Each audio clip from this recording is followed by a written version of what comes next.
the Emerald City, home to the world's first Starbucks, the Space Needle, Nintendo of America, and Microsoft. We're doing it. I think I'm doing it.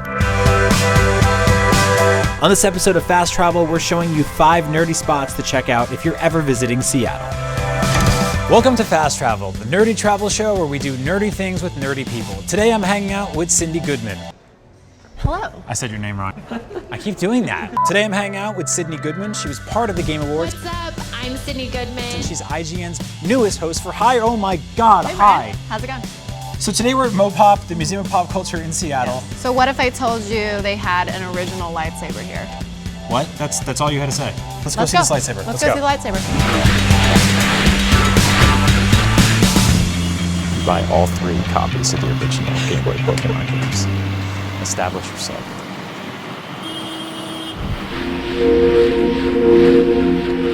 Seattle's MoPop is a mecca for fans of the very best of pop culture. With entire exhibits dedicated to horror, fantasy, and classic sci-fi movies, it's unlike any museum on Earth.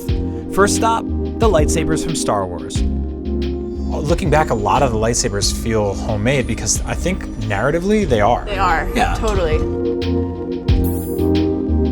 What I love about the movies is that there's such a respect for the sort of craftsmanship and artistry of building tangible goods, building lightsabers, building weird puppet hands and alien monsters and like guys who like get drunk at a bar and they've just got like tentacles coming out of their heads and stuff like that. There's something grounded about all of it that feels really cool. I was just gonna say that I think what attracts me to sci-fi in general is like world building. Yeah, just know that somewhere out there, maybe this happened already. Yeah. Somewhere just really far away, and that's just like really inspiring.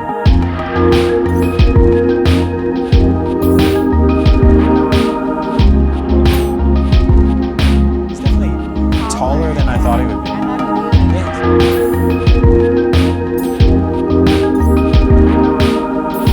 Galaxy Quest is so underrated. It's like totally slept on. So weird question. Is he naked? Is this his body? So how many of these do you think you know what they're from? Man, that's Men in Black. Firefly? This is a deep cut, but that snakefish thing is Stargate. What sucks about this thing is that if you saw it, you'd be like, just kill me. It's got giant, like, old woman fingers with fingernails. Yes. But Alien just completely blew my mind. I remember so vividly where I was sitting when I was watching it. Like the alien comes out of their body and I had this like sustained moment of screaming of just like and the entire family party just like looked at this 8-year-old sitting on the ground and was like, oh, oops, I forgot. You're a child.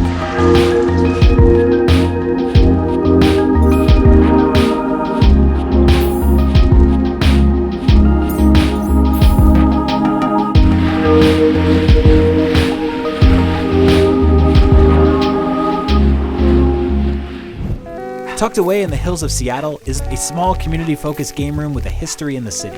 Part arcade, part coffee shop, part board game parlor, Raygun is an awesome place to chill out and enjoy face-to-face conversations with your friends. So it's wet and rainy and miserable outside in Seattle, so it's Seattle outside in Seattle. So on days like today, it's cool to come to a place like this where you can play board games, you can play pinball games, video games, they have theme nights for different things. I'm a strong believer that video games don't really isolate us. I think they bring us together. The beginning of my like video game love, it was mostly multiplayer games. It was playing Tekken against my brother or playing Halo with my friends. And then when I got older, I was like, oh wait, people care about the story? That's hilarious. And you do like Twitch streaming and all that. Yeah, actually the way that I got into streaming was I went to MLG Anaheim and I specifically remember Nadeshot was up there and so I looked him up. And it just like was so clear that he had such a community and was like building up these people and like brought this certain amount of positivity to the internet that I like blindly was like, I'm gonna start streaming. I can do this. Game on point. Hey, thanks, Bizzo. Thank you. Am I about to graduate? I have one more year. And so my first streams were all in like 15 FPS because Good. My computer couldn't do any better and I spent all my money on this tower. The personality shines through, you know? Yes, exactly. It's like when you see like a street performer and you're like, he's playing in a garbage can, but he's awesome at it. Yes, I am the street performer with my garbage can. Yeah. But I've since upgraded my garbage can.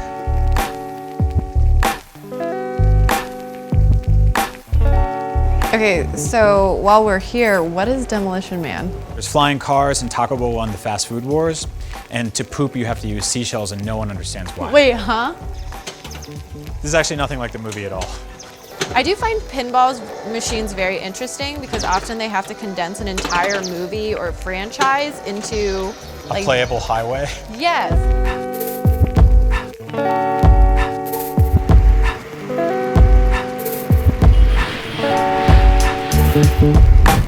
Most museums don't let you touch the exhibits without setting off a bunch of alarms. Seattle Pinball Museum, however, encourages you to grab them, smack them, and get them to make as much noise as possible. So we're at Seattle Pinball Museum. We are. The pinball tables go all the way back to like the early 1960s, which is fascinating to me as someone who plays modern video games just like you do. Because like, do you think that there will be like museums in 60 years for the games that we play now? Oh, How is that even possible? Definitely. I think there has to be. Because like I've thought about this of like, you know, I want to have children eventually and I'm going to force them to play Halo. You're playing Halo and you're gonna love it. Yep. But I like went back and played Combat Evolved not too long ago and like it was clunky. It was not how I remember it. But how will people experience these classic games in the future? Right. So what they should do is they should make pinball tables out of every game that we love now. Perfect. And then just get some like guy with a mustache to work on them forever. That sounds great to me. I would love totally it. play Halo 3 pinball, by the way.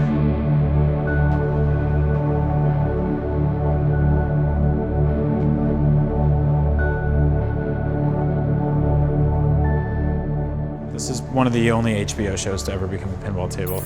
Yes. Well, I feel like Game of Thrones has to have a pinball table. That's 100% true. They do. We have one at work.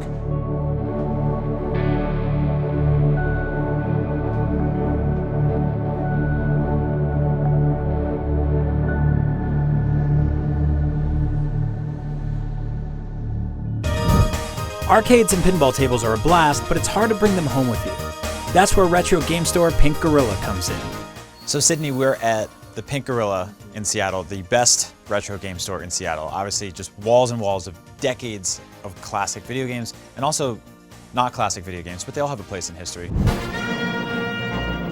You sort of have a decision when you become a collector or something, and that's either get the stuff you really want or get everything. I have a lot of Pokemon like plushies, I have Pokemon posters, my mouse pad is Pokemon, but like I would be absolutely insane to purchase every single Pokemon thing that I walked by because there are so many and they're all so cute. Even though it literally says gotta catch them all on the box. I think that shows a lot of restraint on my part. I just feel like I need all of this. Like look at the Cubone. This dude's new. This is Poplio. He's like a sad circus How do you know clown the suit. names of Pokemon? I don't know. like I mean, Pokemon? I think it's just like I get like shrapnel knowledge from the people around me. Like if you think about video games, when they started out, they had box arts, they had cartridges that had their own art, they had manuals. The retro game stores especially are really awesome because they remind me of a simpler time in buying video games where the only thing you knew about the game was the cover art.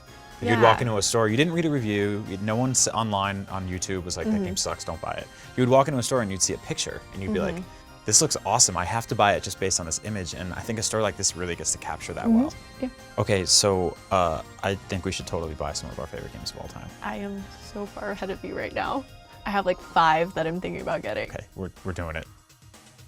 I think I'm doing it. Yeah. I'm doing it.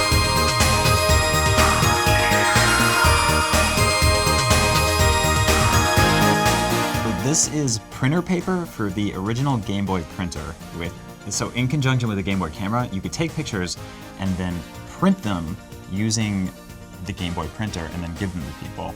And they'd have like sticker versions of you. Well, I can't even do that now with my phone. Yeah, it's weird that I know that and I don't understand like my 401k. Did you get anything good? Oh my god, the Atari 2600 Mario Brothers, a bunch of Mega Man, Link's Awakening, Game Boy Pocket, Game Boy Color. The original Pokemon, all 3. Pokemon Snap. Oh, snap, that's awesome. And the Halo 2 strategy guide. We finally get to finish that game. That's a good receipt. We should probably get out of the store before we spend thousands of dollars because that's definitely gonna happen. Yes. Let's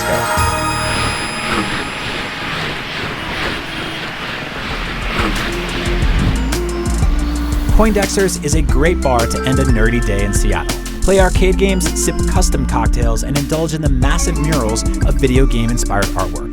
It's the perfect Seattle nightcap.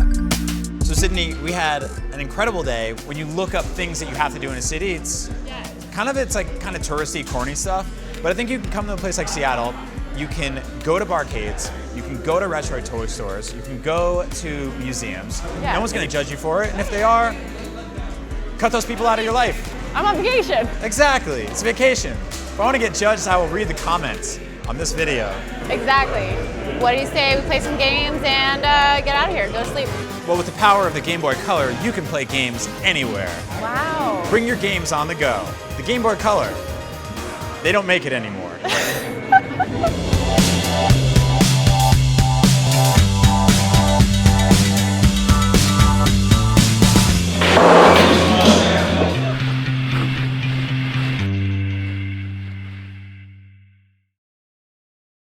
Oh hey, thanks for watching our new show. Want to win some games and a shaving tool kit courtesy of Braun? Well, enter at the link below for a chance to win. We wanted to take a moment to thank Braun for helping us create Fast Travel because without their support, we literally wouldn't have been able to make it. Seriously, I've been wanting to make this show for years now, so I can't believe we're finally doing it. Enter the sweepstakes, win some games, and stay tuned for our next adventure.